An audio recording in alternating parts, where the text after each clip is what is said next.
এরা তিনজনে 2 দিন অদাবদ্ধ হইছে, নবীজির তেলাওয়াত তারা শুনবে না। 2 দিনই তারা ওয়াদাবদ্ধ হইয়া 2 দিন তারা ওয়াদা ভঙ্গ করছেন। 3 দিনের সময় আবার এরকম চিন্তা করতেছে, এদের ঘরে বৈশা এরা চিন্তা করে, আহারি আবু জাহেল তো বলছে আর মুহাম্মাদের তেলাওয়াত শুনতে যাবে না। আবু সুফিয়ান মনে মনে ভাবতেছে, শারিক তো বলছে মুহাম্মাদের তেলাওয়াত শুনতে আর যাবে না রে, আমি শারিক যাই মুহাম্মদ নবীর তেলাওয়াত একটু শুনে আসি রে। এইভাবে আবু জাহেল গেল, আবু সুফিয়ান গেল, শারিকও গেল। 3 জনা যায় নবীদের তেলাওয়াত শুনতেছে। ঘটনা মনোযোগ দিয়া বুঝেন বাবা, মনোযোগ দিয়া বুঝেন। মনোযোগ দিয়া বুঝলে আলোচনার কিছু সারমর্ম বুঝবেন। এরা 3 দিনই এরা ওয়াদা ভঙ্গ করছে। 3 দিনের সময় আবার 3 জন যখন বাড়ির দিকে ফিরবে ভোরের বেলা, ভোরের সময় নবীদের তেলাওয়াত শেষ, ভোরের সময় এরা যখন বাড়ির দিকে ফিরতেছে 3 নেতা, এরা কই কি রে, আজকে 3 দিনের সময় আমরা 3 জন আসলাম, আমরা 3 জনের কথা যদি ঠিক না থাকে আমাদের গোত্রের লোকেরা তো আমাদের মানবে না। এরা ভাববে আমাদের লিডার যদি মুহাম্মাদের তেলাওয়াত শুনে তাহলে আমরা কেন শুনবো না, আমরা মুসলমান হয়ে যাব। ও আবু সুফিয়ান, ও শারিক, আবু জাহিল কয় আবু সুফিয়ান শারিক আর মুহাম্মাদের তেলাওয়াত শুনতে কিন্তু যাব না। 3 দিন আমরা গেছি আর আমরা যাব না। আল বিদায়া ওয়ান নিহায়া কিতাবের মধ্যে উল্লেখ করা হয়েছে, ওরা দূর চলে যাইতো, দূরে যায় নবীজির তেলাওয়াত তারা শুনতো রে। এরপরে তারা নবীজির তেলাওয়াতের মজা তারা চাইতে পারতো না রে। ও আমার ভাইরা, একটু চিন্তা করো কোরআনের কি মুজিজা। এই কথাই আল্লাহ সূরাতুল হামিম সিজদায় 26 নম্বর আয়াতে আল্লাহ বলেন, ওয়াকালাল্লাযীনা কাফারু, ও পয়গম্বর, ও পয়গম্বর, কাফেররা বলে লা তাসমাউ, তাদের গোত্রের লোকদের বলে লা তাসমাউ, তোমরা শুনো না রে মুহাম্মদ নবীর তেলাওয়াত শুনো না। লা তাসমাউ লিহাযাল কুরআন, কুরআন তারা শুনবা না। ওয়ালগাউ ফীহি লাআল্লাকুম তাগলিবুন, তোমরা অন্যত্র চলে যাইবা, আর না হয় তোমরা মুহাম্মদরে তোমরা ডিস্টার্ব দিবা।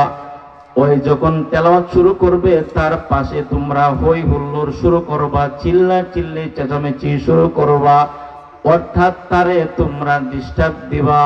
আমার ভাইরা, কিন্তু এরা যতই কোরআনকে তারা মিটাইতে চাইছিল, এরা কোরআনরে মিটাইতে পারে নাই। উকবাও পারে নাই, সাইবাও পারে নাই, আবু জাহেলও পারে নাই, আবু সুফিয়ান পারে নাই, শারিক পারে নাই রে। বরংস এরা কোরআনকে ধ্বংস করতে আসিল, আল্লাহ ওদেরকে ধ্বংস করে দিছে। কিন্তু আল্লাহর কোরআন এখনো জমিনে আছে না না? যাদের আওয়াজ বন্ধ তাদের মনে করে কোরআন শরীফ দুনিয়াতে নাই। কোরআন শরীফ এখনো দুনিয়ায় আসেনি। এই যে একটু আগে পাগড়ি পাইছে ছাত্ররা, এই কোরআনে যে কোরআনের ঘটনা বলতেছি, এই কোরআনে এরা হেফজ করছে, মুখস্থ করছে। এরা ধন্য মা বাবার ধন্য সন্তান। এরা পাগড়ি পাইল, এই কালামুল্লাহর কথাই বলতেছি, যে কালামুল্লাহরা মুখস্থ করে হাফেজ হইছে, এই কালামুল্লাহর হাফেজ তারা হইছে। আমার ভাইয়েরা, মক্কার কাফেরা যদিও তাদের গোত্রের লোকদের বলতো শুইনো না, এরপরেও আল্লাহর কোরআনের তেলাওয়াত তারা শুনতো। বলে কেন কেন? বলে মানুষের জন্য, মানুষের যেমন একটা বংশ পরিচয় আছে রে, কোরআনেরও একটা বংশ পরিচয় আছে। আমাদের কোরআনের আগে আল্লাহ আসমানে আরো 3টা কিতাব নাজিল করছেন। তাওরাত নাজিল করছে রে, মহান আল্লাহ জাবুর আল্লাহ দুনিয়াতে অবতরণ করছেন, ইনজিল আল্লাহ অবতরণ করছেন। এরপরে আমাদের কোরআন আসলো আল কোরআনুল কারীম। ওই তিন কিতাব যেই নবীর উপরে নাযিল হয়েছিল, ওই নবীরা যখন দুনিয়ার জমিন থেকে উনারা চলে গেছে, উনাদের কিতাবও দুনিয়ার থেকে উঠে গেছে, কিন্তু আল্লাহর পয়গম্বরের উপর যে কোরআন নাজিল হয়েছে, আজ থেকে 1450 বছর হয়ে গেছে, নবী চলে গেছেন, কিন্তু নবীর উপর যে কোরআন নাজিল হয়েছে ওই কোরআন এখনো দুনিয়ায় আছে। জোরে বলো ঠিক কিনা? আমাদের আগে নূহ নবী দুনিয়ায় ছিল, লূত নবী ছিল, দাউদ পয়গম্বর ছিল, ঈসা রূহুল্লাহ ছিল, ঈসা রূহুল্লাহ আবার আসবেন। এইভাবে যত নবী আসছে তারাও গেছে, তাদের উম্মতদেরকেও আল্লাহ সরায় দিছে, তারা দুনিয়ার জমিন থেকে চলে গেছে, তাদের উম্মতরা দুনিয়ার জমিন থেকে চলে গেছে, তাদের উম্মতের কোনো নাম নিশানা নাই। ওই নবীগুলা গেছে গা, তাদের উম্মতদেরকে আল্লাহ ধ্বংস করে দিছেন। কিন্তু আমাদের নবী এমন এক নবী যে নবী 1400 বছর আগে দুনিয়ার জমিন থেকে গেছে, এখনো ওই নবীর জন্য তার উম্মতেরা মাঠে ময়দানে শহীদ হয়ে যায়। চিৎকার মেরে বলো না ঠিক কিনা? তাহলে বোঝা গেল আল কোরআন সত্য না মিথ্যা? আমার ভাইয়েরা, মানুষের যেমন একটা বংশ পরিচয় আছে, ঠিক তেমনি ভাবে কোরআনের একটা বংশ পরিচয় আছে। আবু জাহাল চাইছিল কোরআনের গান বন্ধ করবে, আবু সুফিয়ান চাইছিল কোরআনের গান বন্ধ করবে, কিন্তু তারা পারে নাই। মহান আল্লাহ এদেরকে ধ্বংস করে দিছে। এরা চাইছিল কোরআনকে মিঠিয়ে দিবে, আল্লাহ ওদেরকে মিঠিয়ে দিছে। বর্তমান জমানায় যারা মনে করো কোরআনকে মিঠিয়ে দিব, তোমরা মিঠে যাইব, আল্লাহর কোরআনকে তোমরা মিঠাইতে পারবে না, এরকম ভাবে মানারুল উলুম মাদ্রাসায় হাফেজ ছাত্র তৈরি হয়ে যাবে, যাদের সিনার মধ্যে আল্লাহর কোরআন তারা গেঁথে ফেলবে। তোমরা কোরআন, কাগজের কোরআন পড়াইতে পারবে, তাদের বুকে যে কোরআন সিনার মধ্যে কাঁদবে, এই কোরআন তোমরা পড়াইতে পারবে না। এমনি ভাবে কাগজের কোরআন পড়াইতে পারবে, কিন্তু মানুষের সিনায় যে কোরআন আল্লাহ সংরক্ষণ করবে এটা মিটাইতে পারবে না। তোমরা মিটে যাইবা, আল্লাহর কোরআন কিয়ামত পর্যন্ত কেউ মিটাইতে পারবে না। জোরে বলো ঠিক কিনা? আমার ভাইয়েরা, এই কোরআনের একটা বংশ পরিচয় আছে। মানুষের যেমন একটা বংশ পরিচয় আছে। আমার নাম হলো মুশাহিদুর রহমান, আমার বাবার নাম হলো জামাল চৌধুরী, দাদার নাম হলো মধুমিয়া, বাড়ি হলো হবিগঞ্জ সিলেট, আমার দেশ হলো বাংলাদেশ। এটা আমার যেমন একটা বংশ পরিচয় আছে, আপনাদেরও একটা বংশ পরিচয় আছে না নাই? আর জোরে বলেন, আছে না নাই? বংশ পরিচয় প্রত্যেকটা মানুষের আছে। ওই কোরআনেরও একটা বংশ পরিচয় আছে রে। তাওরাতের বংশ পরিচয় নাই, ইনজিলেরও নাই, জাবরেরও নাই, যার কারণে ওইগুলার নবী যখন গেছে ওইগুলা দুনিয়া থেকে চলে গেছে। মুহাম্মদ নবীর উপরে আল্লাহ যে কোরআন নাজিল করেছে, এই কোরআনের একটা বংশ মর্যাদা আছে। কোরআনরে যদি তুমি প্রশ্ন করো, ও কোরআন, বলো রে কোরআন তোমার নাম কি? কোরআন তো কোন উত্তর দিবে, ইন্নাহু লাকুরআনুন কারীম, আমার নাম হলো কোরআনুল কারীম। সুবহানাল্লাহ বলে। ওই কোরআনকে তুমি যদি প্রশ্ন করে রে কোরআন তোমার নাম, আমি জিজ্ঞাসা করলাম, নাম বলে দিলা, তোমার নাম হলো আল কোরআনুল কারীম। এবার বলেন কোরআন তুমি কার উপরে নাজিল হইছো? কোরআন তো কোর উত্তর দেবে, ওমা আরসালনাকা ইল্লা রাহমাতাল লিল আলামিন।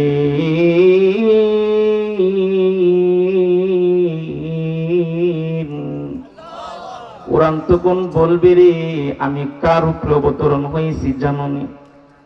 রহমাতাল লিল আলামিন, যিনি শুধু বিশ্ব নবী না, যিনি এই জগতের নবী, পরজগতের নবী, ইহকালের নবী, পরকালের নবী। যেই নবী, ওই যে জান্নাতের দরওয়াজা, যেই নবী না খুললে নাকি জান্নাতের দরওয়াজা কোন নবী খুলবে না। আমার নবীর সর্বপ্রথম শাফায়াত করার মর্যাদা, শাফায়াত করার অনুমতি দেওয়া হবে।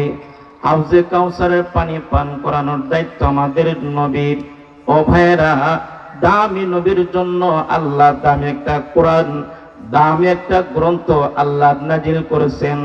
এমন গ্রন্থ যে গ্রন্থের সূরাতুল ফাতিহা থেকে নিয়ে সূরা নাস পর্যন্ত মহান আল্লাহ তাআলার বাণী। সুবহানাল্লাহ। সূরা ফাতিহা থেকে নাস পর্যন্ত কার বাণী? আল্লাহর কথা। এই কোরআনকে যদি তুমি প্রশ্ন করে, রে কোরআন তোমার নাম, আমি জিজ্ঞাসা করলাম তোমার নাম, তুমি বললা। কার উপরে তুমি অবতরণ হইছ সেটা তুমি বললা রে কোরআন। ও কোরআন তুমি এবার বলো না রে, তোমারে আল্লাহ কার মাধ্যমে মুহাম্মদুর রাসূলুল্লাহর উপরে আল্লাহ অবতরণ করছে? কোরআন তখন বলবে রে নাযালা বিহির রূহুল আমিন, মহান আল্লাহ আমার জিব্রাইল আমিনের মাধ্যমে দুনিয়ার জমিনে মুহাম্মদুর রাসূলুল্লাহর উপর আল্লাহ নাজিল করেছে। সুবহানাল্লাহ। এই জিব্রাইল আমিনের কথা শুধু আমরা শুনি। জিব্রাইল আমিন কেমন? জিব্রাইল আমিনের ব্যাপারে আল্লাহর পয়গম্বর আপনার কিতাবের মধ্যে আসছে, নবীজি জিব্রাইল আমিন নবীজির কাছে মোট 24 বার আসছেন। মোট 24 বার নবীজির কাছে, এই 24,000 বার নবীজির কাছে আসছেন জিব্রাইল আমিন। এর মধ্যে জিব্রাইলের আসল রূপ নবীজি দেখছেন 2 বার। একবার দেখছেন মেরাজের আগে মক্কায়, আরেকবার দেখছেন মেরাজের মধ্যে যাইয়া। আল্লাহ রাব্বুল আলামিন সূরাতুন নজমের মধ্যে আপনার 6 নম্বর আয়াতের মধ্যে আল্লাহ বলেন, এই তাফসীর ইবনে কাসিরের মধ্যেও আছে, তাফসীরের কিতাবের মধ্যেও আছে, নবী যখন মেরাজে গেছে তখন জিব্রাইলের আসল চেহারা দেখছেন। এমন চেহারা, ওনার 600 ডানা আছে। নবী বলে, উম্মতেরা শুনো রে, এই জিব্রাইল আমিনের 600 ডানা আছে। এর এক একটা ডানা দেখা মণি মুক্তা জড়তে থাকে। সুবহানাল্লাহ বলে। আমি যখন মেরাজের রজনীতে জিব্রাইলকে দেখছি আসল রূপে, দেখি জিব্রাইল আল্লাহ আরশের মধ্যে বড় একটা সিংহাসনের মধ্যে আল্লাহ জিব্রাইলকে বসায় রাখছেন। সুবহানাল্লাহ বলবেন না? কোন হাদিসের মধ্যে বলা হয় জিব্রাইলের 600 ডানা। এই 600 ডানা নাকি সবুজ কালারের। জিব্রাইলের পা নাকি সবুজ কালারের। এটা অনেক রাবি বলেছেন, এটা গরীব হাদিস, দুর্বল হাদিস। আমার ভাইরা, তো এই জিব্রাইল আমিন একদিন নবীরে প্রশ্ন করে, নবী গো আপনার বয়স কত? নবীরে জিজ্ঞেস করে। নবীজি কয়, জিব্রাইল আগে তুমি কো তোমার বয়স কত? জিব্রাইল কয়, নবীজি আমার তো জন্ম তারিখ আমি জানি না, আমার কোন দিন জন্ম হয়েছে আমি কইতে পারি না। তবে নবীজি আমার জন্মের পরে আকাশের মধ্যে একটা নক্ষত্র উঠে।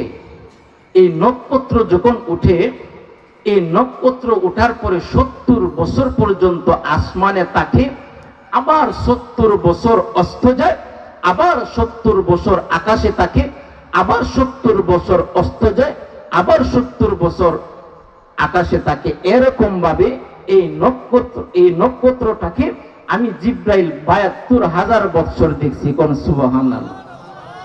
এখন নবীজি আপনি হিসাব কইরালেন আমার বয়স কত? নবীজি কই, জিব্রাইল তুমি যে বয়স কইছো এটা গুনতে আমার মেশিন লাগবে, মেশিন তো আমার কাছে নাই।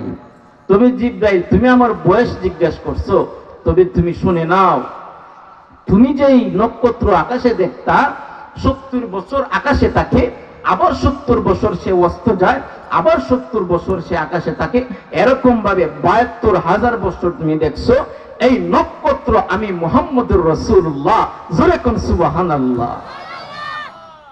আমার নবী 63 বছর বাইচা গেছেন, কিন্তু আমার নবীর আউয়ালু মা খালাকাল্লাহুর রূহ, আউয়ালু মা খালাকাল্লাহুন নূর, আমার নবীর নূর। আল্লাহ রূহের জগতে যখন আদম বানায় নাই, হাওয়া বানায় নাই, পানি বানায় নাই, বাতাস বানায় নাই, তখন থেকে আল্লাহ রূহ জগতে আমার নবীর নূর বানায় রাখছেন, রূহ বানায় রাখছেন, জোরে কোন সুবহানাল্লাহ। তাহলে ওই জিব্রাইল আমিন কোরআনকে যদি প্রশ্ন করে, রে কোরআন তুমি কার মাধ্যমে নবীর উপর নাজিল হইছ?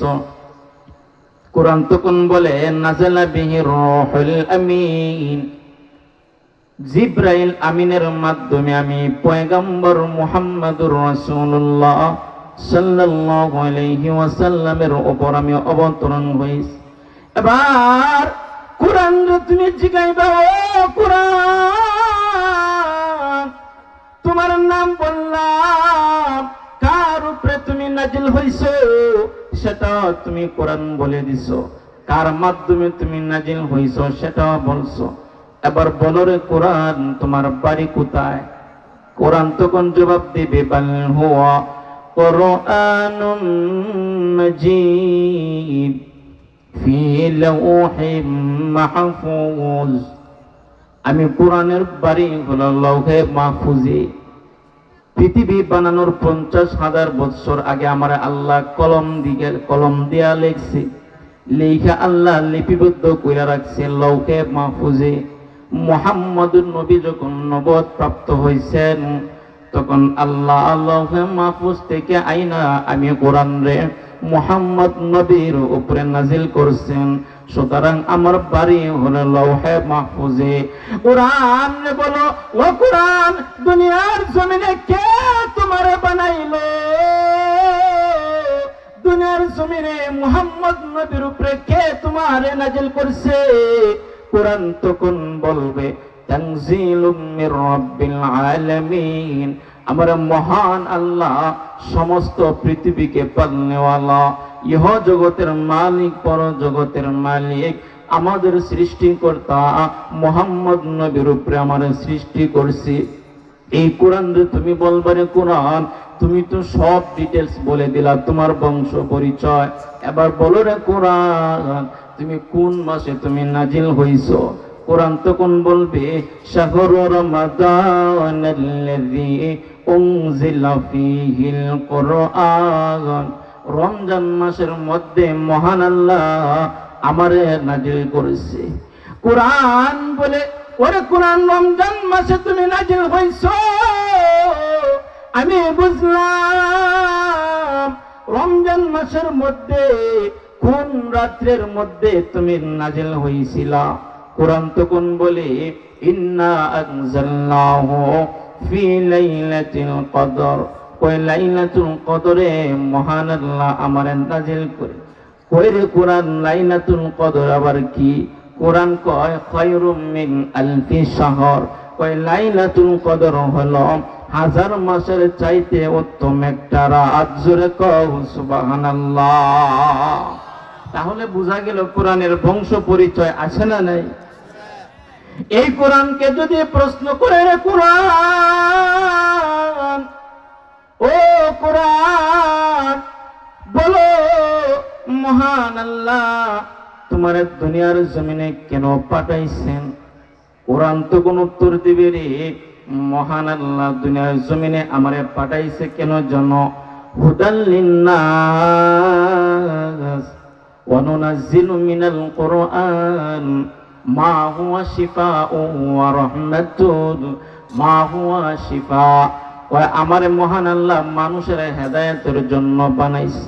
কোরআন রে যদি বলের কোরআন মানুষের হেদায়েতের জন্য আল্লাহ তোমারে বানাইছে, ভালো কথা। আমাদের সমাজে তো যে ভালো কাজ করে তারে মানুষ দেখতে পারে না।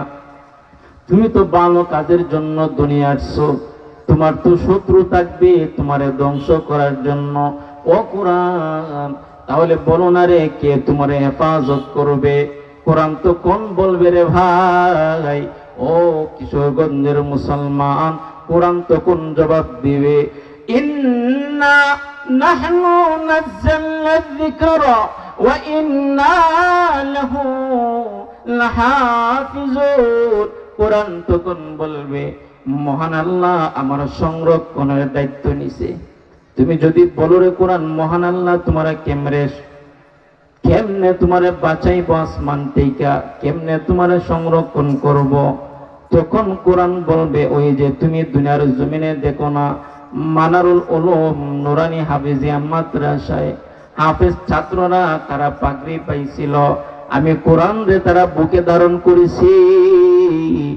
এই হাফেজের উসিলায়, এই হাফেজের দ্বারাতে মহান আল্লাহ আমি কোরআন রে সংরক্ষণ করেছে। জোরে কও সুবহানাল্লাহ।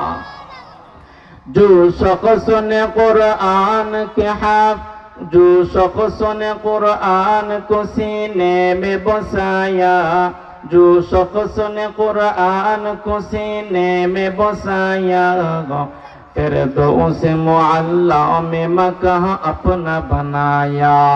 जो शख्स की औलाद हुई हाफिज कुरान, महशर में मिलेगा उसे एक ताज दुर्कशा, 10 अहल जहन्नम की सिफारिश वो करेगा, 10 अहल जहन्नम की सिफारिश वो करेगा, फिर दो से मिले कर वो उन्हें साथ चलेगा। আল্লাহু আকবার, জোরে বলে। তাহলে এতক্ষণ আমরা কি বুঝলাম? যে কোরআনের একটা বংশ পরিচয় আছে না নাই, আর কোরআন রে আল্লাহ কিভাবে সংরক্ষণ করবে। আল্লাহ কয় 100টা তালিবুল ইলমের মধ্যে আমি বাছাই করে মাত্র 5টা কি 10টারে হাফেজ বানাইমু, আর এইটার বুকের ভিতরে আমার কোরআনকে আমি আল্লাহ সংরক্ষণ করব।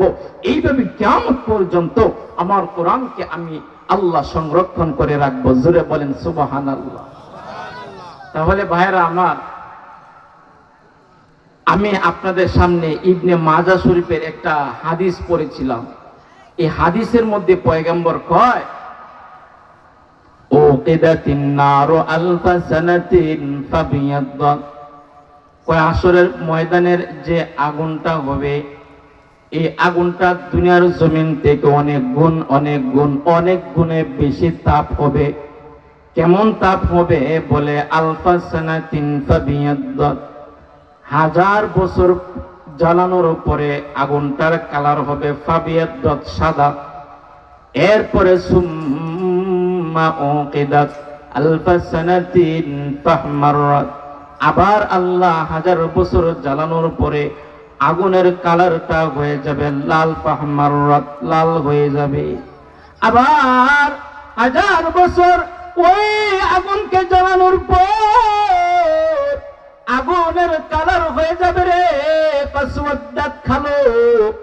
নবীজি বলেন, ফাহিয়া সাউদাউ কাল্লাইলিল মুজলিম, এই আগুনটারে জ্বালাইতে জ্বালাইতে আল্লাহ এমন কালো করবে, তোমাদের দুনিয়ার জমিনে অন্ধকার রাত যখন আসে, অন্ধকার রাতের চাইতে বেশি কালো আল্লাহ আগুন রে বানাইবে। ওই আগুনের মধ্যে আল্লাহ আবু জাহিল্লারে পোড়াইবে, আবু সুফিয়ানরে পোড়াইবে, শারিকরে আল্লাহ পোড়াইবে। কোরআনের বিরোধিতা যারা করেছিল ওই সমস্ত মানুষদেরকে আল্লাহ ওই আগুনে পোড়াইবে। আমার ভাইয়েরা, মহান আল্লাহ বলে কয়, হাসরের ময়দান আমি আল্লাহ এমন একটা অবস্থা করব রে, মৃত্যু নামক যে বিষয়টা আছে, ওই মৃত্যু নামক বিষয়টার আমি আল্লাহ জান্নাত আর জাহান্নামের মাঝখানে আনবো।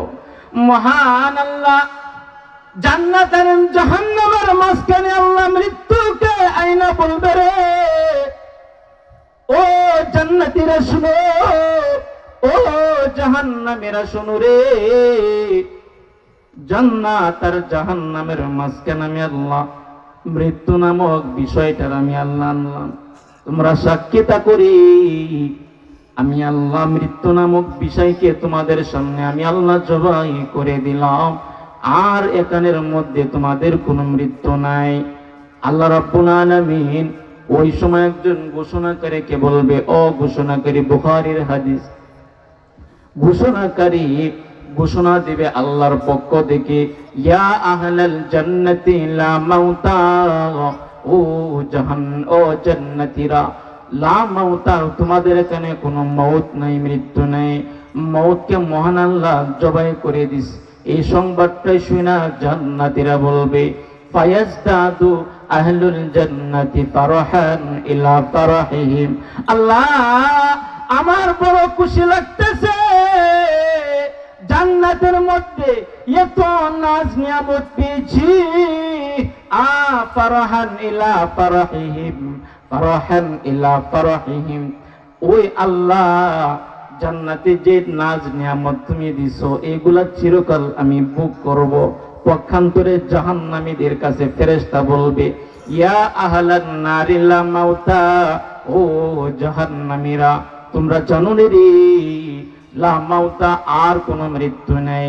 জাহান্নামের মধ্যে আর কোনো মৃত্যু নেই, জান্নাতে আর কোনো মৃত্যু নেই। মৃত্যু নামক বিষয়কে আল্লাহ জবাই করে দিছে।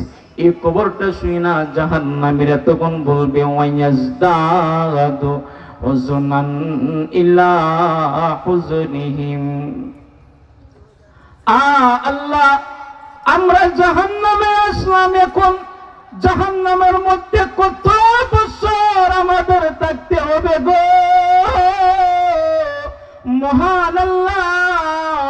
ওই দিন বলবে, রে ইন্নাল মুজরিমিনা ফি আযাবি জাহান্নাম খালিদুন, ও আমার বান্দারা, ওই যে তোরা আজকে মুজরিমেরা, ইন্নাল মুজরিমিনা, মুজরিমেরা শুনরে, আজকে যে তোরা জাহান্নামে আসছো, এটা কিন্তু আমি আল্লাহর দোষের কারণে তোমরা শুনেই।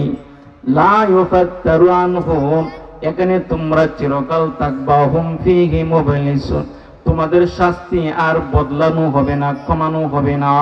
ওমা যালামনাহুম ওয়ালাকিন কানু হুমুজ জালিমিন, দুনিয়ার জমিনে তোমরা নিজেরাই নিজেদের উপরে জুলুম করেছিলা। আল্লাহ জান্নাতীদেরকে ডাক দিয়ে বলবে, ও জান্নাতীরা, তোমরা বলো, আমি যে তোমাদেরকে জাহান্নামে দিলাম। আল্লাহ জাহান্নামীদেরকে আগে ডাক দিবে, ও জাহান্নামীরা, আমি যে তোমাদেরকে জাহান্নামে দিলাম, তোমরা বলো, আমি যে তোমাদেরকে জাহান্নামে দিলাম, তোমরা বলো, আমি কি তোমাদের উপরে কোনো জুলুম করলাম কিনা? আমি কি কোনো অন্যায় করেছি রে? আমি কি তোমাদের দুনিয়ার জমিনের মতো বিচার করেছি? 500 টাকার নোট ধরায় দিলে বিচারের রায় পাল্টায় দিবে, 1000 টাকার লাল নোট দিলে ওই বান্দা মিথ্যা সাক্ষী দেওয়া শুরু করে দিবে। এরকম বিচার কি বান্দা আমি করলাম নাকি? জাহান্নামীরা বলবে, ও মালিক, না না, বড় ইনসাফের বিচার করে গো আল্লাহ, আজকে তুমি আমাদেরকে জাহান্নামে দিছো, আমাদের কোনো কমপ্লেন নাই আল্লাহ, তোমার উপরে কোনো কমপ্লেন নাই। আল্লাহ বলবে, রে জান্নাতীরা, তোমাদেরকে যে আমি আল্লাহ জান্নাতে দিলাম, আমি কি তোমাদের কাছ থেকে কোনো ঘুষ খাইলাম নাকি? জান্নাতীরা বলবে, না আল্লাহ, বড় ইনসাফের বিচার করে জান্নাতি দিছো। তাহলে ভাইরা আমার, ওই হাসরের ময়দানে যখন মৃত্যু নাই, ওই মৃত্যুকে আল্লাহ জবাই করে দিবে। মানুষগুলা যখন জাহান্নামে যাবে রে, ওই মানুষগুলারে জাহান্নাম থেকে কে বাঁচাইবে জানোনি? ইবনে মাজাহ শরীফের হাদিস, قال رسول الله صلى الله عليه وسلم إن لله أهلين من الناس قالوا يا رسول الله من هم أهل القرآن أهل الله وخاصته। আল্লাহর পয়গম্বর বলে, ওরে আমার সাহাবায়ে কেরাম, তোমরা শুনে রাখো, দুনিয়ার জমিনের মধ্যে এমন কোন বান্দা থাকবে, এমন কিছু বান্দা থাকবে, যে বান্দাগুলা হলো আল্লাহর পরিবার, আল্লাহর পরিবারের সদস্য। সাহাবায়ে কেরাম বললেন, ক্বালু ইয়া রাসূলুল্লাহ, সাহাবায়ে কেরাম বললেন, ইয়া রাসূলুল্লাহ, মান হুম আহলুল কুরআন, এরা আবার কে? যারা আল্লাহর পরিবার। পয়গম্বর, আল্লাহর তো কোনো পরিবার নাই, আল্লাহর তো ছেলে নাই, মেয়ে নাই, আল্লাহর পরিবারের সদস্য কেমনে আসলো? পয়গম্বর বলবরি আহলুল্লাহি ওয়া কাসাতুহু। পয়গম্বর কয় দুনিয়ার জমিনের মধ্যে আমার কিছু বান্দা আছে, এরা আমার কোরআন, আমার উপরে যে কোরআন অবতরণ হয়েছে ওই কোরআনকে এরা হেফজ করে, ওই কোরআন নিয়ে তারা গবেষণা করে, কোরআন নিয়ে তারা চর্চা করে। রাত্রে 3টার সময় সব মানুষগুলা যখন ঘুমায় যায়, পৃথিবী নীরব হয়ে যায়, ওই বান্দারা 3টার সময় ওইটা ওযু বানায়া 2 রাকাত নামাজ পড়িয়া আল্লাহর কাছে হাত তুইরা এরা কোরআন নিয়ে বয়ে যায়। ওই যে তোমরা দেখো মানারুল উলুম মাদ্রাসায় তোমরা রাত্রে 3টা 4টার সময় যায় উকি দিবা, দেখবা ছাত্ররা কোরআন নিয়ে বইসা আছে। শহরের সব মানুষগুলা ঘুমায়, আর ছোট ছোট বাচ্চারা তার উস্তাদরা দেখবা কোরআন নিয়ে বইসা আছে। মহান আল্লাহর পয়গম্বর বলে ওই সমস্ত বান্দারা হলো আমি পয়গম্বর, ও সাহাবায়ে কেরাম বইলা দিতেছি শুনো, ওই সমস্ত মানুষেরা হলো আল্লাহর পরিবার, আহলুল্লাহি ওয়া কাসাতুহু। ওই সমস্ত কোরআন পড়নেওয়ালা, ওই সমস্ত হেফজ করনেওয়ালা, এই সমস্ত বান্দারা আমার যারা উম্মতেরা, আল্লাহর বান্দারা যারা কোরআন নিয়ে গবেষণা করবে, কোরআনের সাথে মহব্বত রাখবে, এরা হলো আল্লাহর পরিবার। ওই আল্লাহর পরিবারের সদস্যরা যখন জান্নাতে যাবে, এরা যখন জান্নাতে যাবে, জান্নাতে যাওয়ার সময় রে ভাই জান্নাতের দরওয়াজার মধ্যে দাঁড়ায় থাকবে। আল্লাহ বলবে কি রে কোরআনের হাফেজ, যাও না জান্নাতে? বলবে আল্লাহ জান্নাতে যাবো কেমনে, আমার বাবা তো রইছে। মহান আল্লাহ বলবে তোমার বাবারে জান্নাতে দেওয়া যাবে না। বলে কেন? তোমার বাবা ঘুষ খাইতো, সুদ খাইতো, তোমার বাবার আমল নামায় নেক আমল কম, বদ আমল বেশি। ও হাফেজ যাও, তুমি জান্নাতে যাও। কোরআনের হাফেজ বলবে আল্লাহ না না, এটা হতে পারে না গো, আমি জান্নাতে যাব আর আমার মা বাবা তারা জাহান্নামে থাকবে। আল্লাহ এটা আমার দ্বারা কেমনে সম্ভব? আল্লাহ আমি সন্তান দুনিয়ার জমিনে কি খাইতাম না খাইতাম, আমার মা বাবা খোঁজ রাখছে, আমার মা বাবা না খাই আমারে খাওয়াইছেন, না পয়রা আমারে পড়াইছেন। ও আল্লাহ এই মা বাপ যদি গুনাহগার হোক, পাপী হোক, এদের ছাড়া আমি জান্নাতে যাব না। মহান আল্লাহ বলবে রে যারে কোরআনের হাফেজ, তোর সুপারিশে আমি আল্লাহ তোর মা বাপ গুনাহগার মা বাপ রেও আমি আল্লাহ জান্নাতে দিয়ে দিলাম। একটা জবান বন্ধ রাখবা না, উচ্চ আওয়াজে বলো আল্লাহু আকবার। আমার ভাইরা, ওই কোরআনের হাফেজ মা বাবার জান্নাতে পাঠাই দিল, এবার জান্নাতের দরওয়াজায় আবার দাঁড়ায় আছে।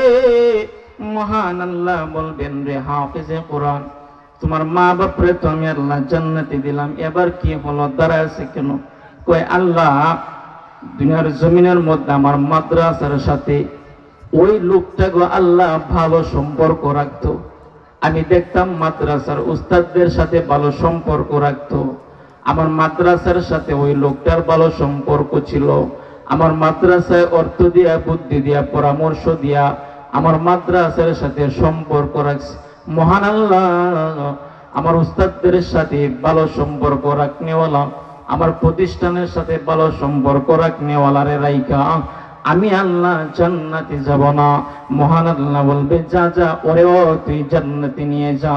মহান আল্লাহ ওর সুপারিশে ওই মাদ্রাসার সাথে সম্পর্ক রাখনেওয়ালা ব্যক্তিটারও আল্লাহ জান্নাতে দিয়ে দিবে।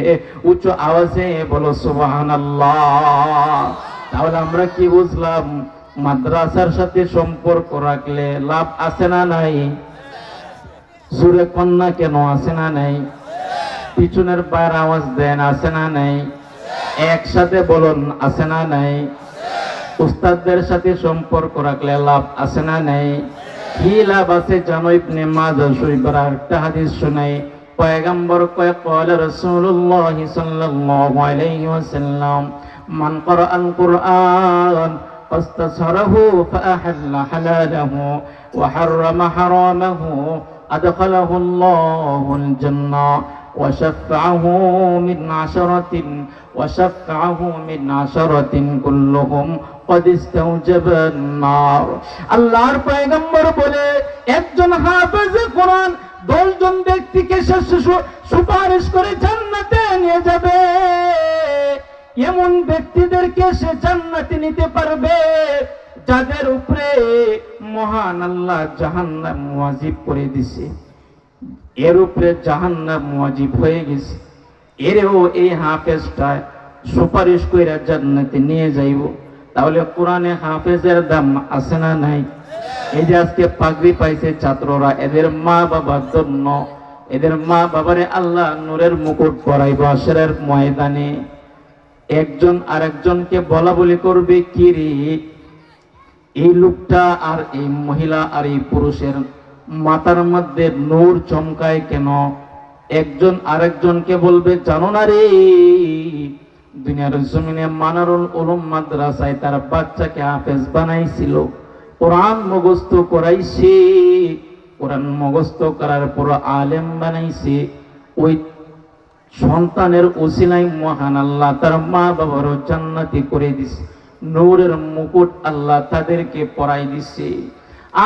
মানুষেরা তখন বলবে, হারে দুনিয়ার জমিনে যদি আমার বাচ্চাটার আমি মাদ্রাসায় পড়াইতাম তাহলে কত না আজকে আসরের ময়দান আমার লাভ হইতো।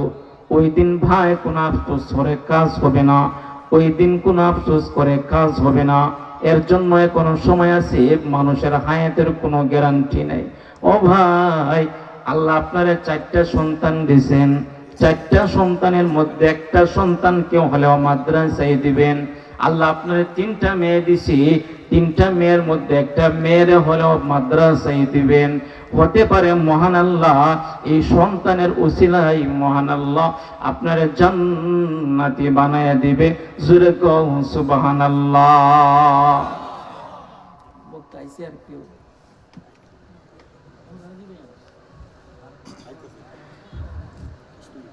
সকলে জিকির করি, লা ইলাহা ইল্লাল্লাহ, লা ইলাহা ইল্লাল্লাহ।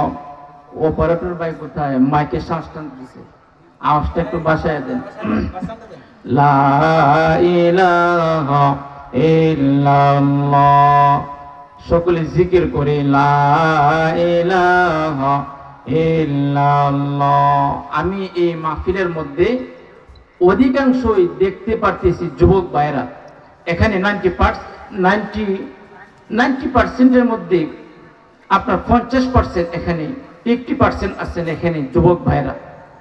আমি আমার দেশের যুবক ভাইদেরকে আমি ওয়েলকাম জানাই, স্বাগতম জানাই।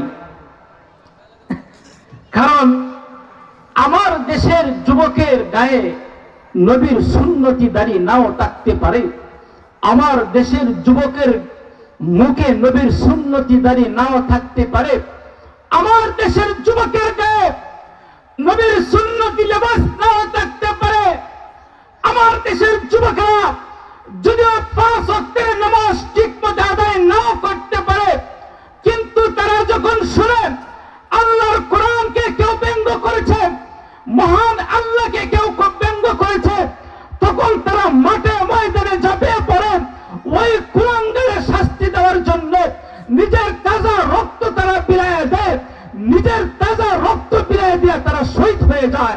জোরে বলো ঠিক কিনা? ও মুসলমান,